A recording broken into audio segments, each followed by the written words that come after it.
Welcome to another edition of H-Town Sports Talk, coming at you from H-Town, Houston, Texas. I am Lenny Moon, your host. On this edition of H-Town Sports Talk, we contemplated going several directions with today's broadcast, but arrived with a gentleman whose story merits this entire program. Pro Football Hall of Famer Rayfield Wright, a former six-time All-Pro offensive tackle with the Dallas Cowboys, is today's featured guest. The Griffin, Georgia native played his entire NFL career with America's team and had only one coach during his 13 years in Tom Landry. We've obviously got a lot of ground to cover, so let's get rolling with a 6'7" guy that was so athletic that the Cincinnati Royals once offered our guest an opportunity to play in the NBA coming out of Fort Valley State University. NFL Hall of Famer Rayfield Wright.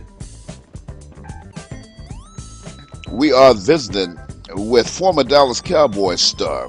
He's a six-time Pro Bowler, played in 5 Super Bowls, a Fort Valley State product, a guy from Griffin, Georgia. Had an opportunity to bump into this guy during the recent Super Bowl week in Houston, Texas.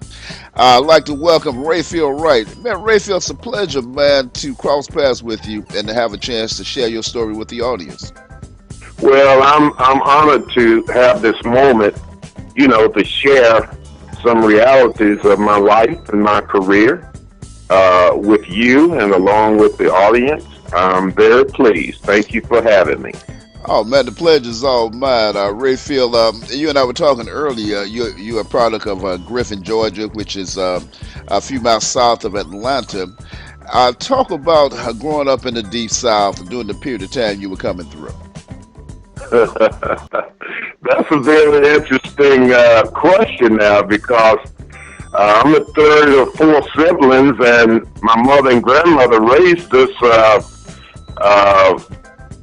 We lived in a condition where, back in the 40s, where, blacks really didn't have that many opportunities to advance in life.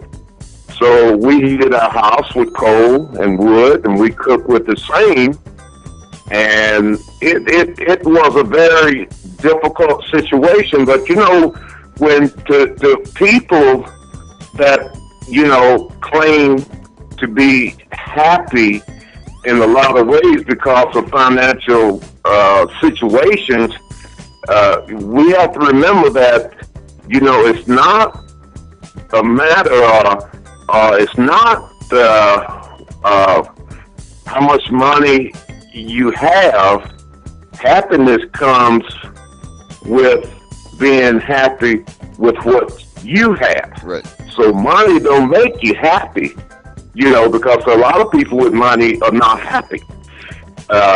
So you have to be happy with what you do have and what you're blessed with. But those conditions and situations was something that, I'm not the only one that grew up in that condition and situations. There are a lot of whites, there are a lot of blacks, there are a lot of different nationalities that grew up in that situation. Now,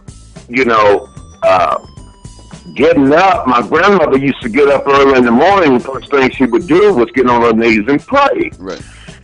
And one morning, knowing and recognizing our situation, I got up with her.